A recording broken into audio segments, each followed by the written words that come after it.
ఓం గం గణాధిపతయే నమః. హాయ్ అండి, అందరికీ నమస్కారం.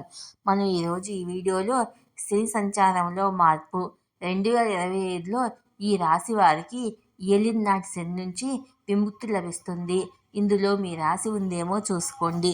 ఈ వీడియో కనుక మీకు నచ్చినట్లయితే లైక్ చేయండి, షేర్ చేయండి, సబ్స్క్రైబ్ చేసుకోండి. ఈ వీడియో లాస్ట్ వరకు స్కిప్ చేయకుండా చూడండి. ఇలా చేయడం వల్ల ఈ వీడియో మరికొంతమందికి రీచ్ అవుతుంది. Please subscribe me, support me. Thank you for watching. 2025 సంవత్సరంలో శని తన సంచారాన్ని మార్చుకోబోతున్నాడు. మార్చి నెలలో శని భగవానుడు మీనరాశిలోకి ప్రవేశిస్తాడు. ఈ సమయంలో శని భగవానుడి ఏలినాటి శని ప్రభావం నుంచి ఓ రాశి వారికి విముక్తి లభిస్తుంది. 2027లో వారు మళ్ళీ శని ప్రభావాన్ని ఎదుర్కొంటారు. ఎలాగో ఇప్పుడు ఈ వీడియోలో తెలుసుకుందాము. గ్రహాలన్నిటిలో శని గ్రహానికి ప్రత్యేక స్థానం ఉంది.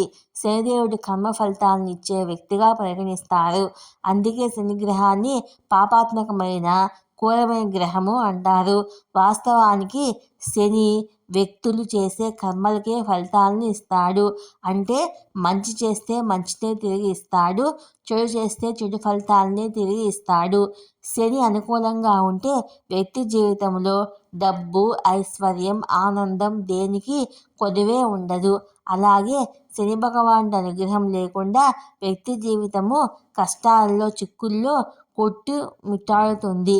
అందుకే శనిగ్రహం అంటే ప్రతి ఒక్కళ్ళు భయపడతారు. జ్యోతిష్ శాస్త్రంలో శని రాశి మార్పు చాలా ముఖ్యమైనదిగా పరిగణిస్తారు. ఎందుకంటే శనిదేవుడు అన్ని గ్రహాల కంటే నెమ్మదిగా కదులుతాడు. శనిదేవుడు దాదాపు 2.5 సంవత్సరాలకు ఒకసారి తన రాశి చక్రాన్ని మార్చి తదుపరి రాశిలోకి ప్రవేశిస్తాడు. శని రాశి మారటం వల్ల కొంత లాభము, కొందరికి నష్టము జరుగుతుంది.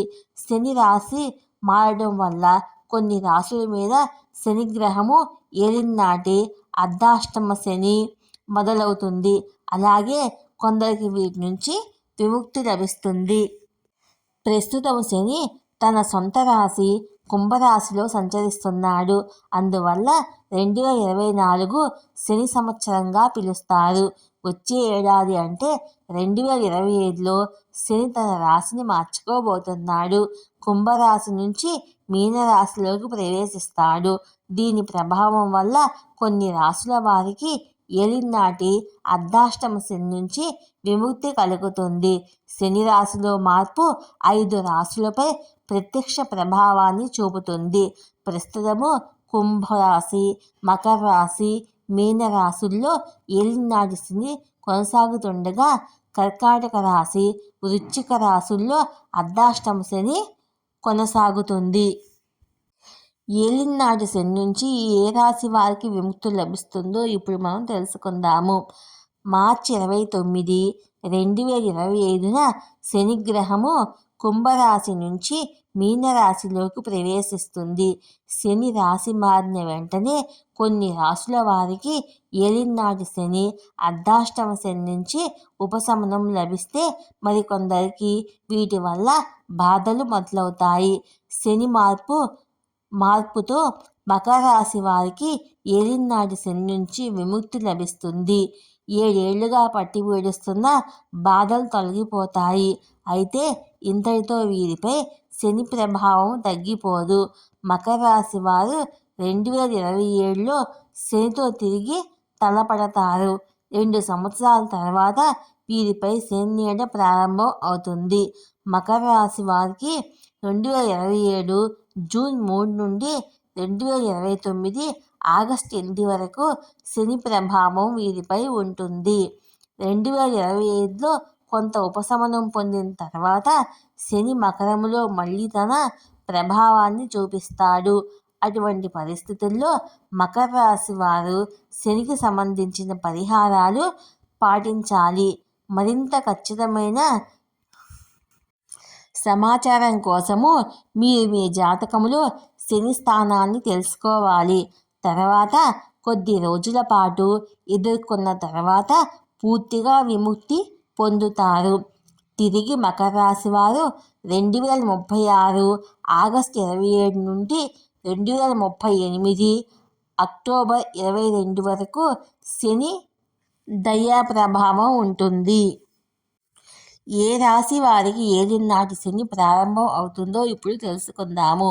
శని రాశిచక్ర మార్పు కారణంగా కుంభరాశి వారికి ఏలినాటి శని ప్రభావం మొదలవుతుంది. కుంభరాశిపై శని సాడే సాతి 2020 జనవరి 24న ప్రారంభం అవుతుంది. ఇది జూన్ 3, 2027 వరకు ఉంటుంది. ప్రస్తుతము శని మధ్యదశ కుంభరాశి వారిపై నడుస్తుంది. దీని తర్వాత 8 ఆగస్టు 2029 నుండి మే 31, 2032 వరకు శని దయ. అక్టోబర్ 22, 2038 నుండి జనవరి 29, 2004 వరకు ఏలినాటి శని ప్రభావం ఉంటుంది. కుంభరాశి వారికి ఏలినాటి శని 3వ దశ, మీనరాశి వారికి 2వ దశ, మేషరాశి వారికి 1వ దశ మొదలవుతాయి. దీంతో పాటు శని సంచారం వల్ల సింహరాశి, ధనుసు రాశుల వారికి అర్ధాష్టమ శని ప్రారంభం కాబోతుంది. అందువల్ల రానున్న 2.5 సంవత్సరాల పాటు ఈ 5 రాశుల వారికి శని వల్ల తీవ్ర ఇబ్బందులు ఎదురవుతాయి. ఆర్థిక పరిస్థితి మీద ప్రభావం స్పష్టంగా కనిపిస్తుంది. అందుకే వీలైనంత వరకు శనిదేవుణ్ణి ప్రసన్నం చేసుకునేందుకు ప్రయత్నించాలి. శనిదేవుని ప్రసన్నం చేసుకోవడానికి మనం ప్రతి శనివారము నవగ్రహాల వద్దకు వెళ్ళి ఓం శం శనిశ్చరాయ నమః అని 19 సార్లు శనీశ్వరి చుట్టూ ప్రదక్షిణ చేయాలి. అలాగే శనీశ్వరునికి నల్ల నువ్వులు, ఉప్పు, నల్ల గుడ్డ సమర్పించాలి. అలాగే ప్రసాదంగా బెల్లం ముక్కను సమర్పించాలి. శనిదేవునికి వృద్ధులన్నా పనివాళ్ళన్నా చాలా ఇష్టము. వీలైనంత వరకు వృద్ధులకు, పనిచేసే వారికి, కార్మికులకు, కర్షకులకు సహాయం చేయాలి. ఈ విధంగా చేసినట్లయితే శని యొక్క దుష్ప్రభావాల నుండి విముక్తి పొంది శనీశ్వరుని యొక్క అనుగ్రహానికి పాత్రలు అవుతాము. ఈ వీడియో కనుక మీకు నచ్చినట్లయితే లైక్ చేయండి, షేర్ చేయండి, సబ్స్క్రైబ్ చేసుకోండి. ఈ వీడియో లాస్ట్ వరకు స్కిప్ చేయకుండా చూడండి. Please subscribe me, support me. Thank you for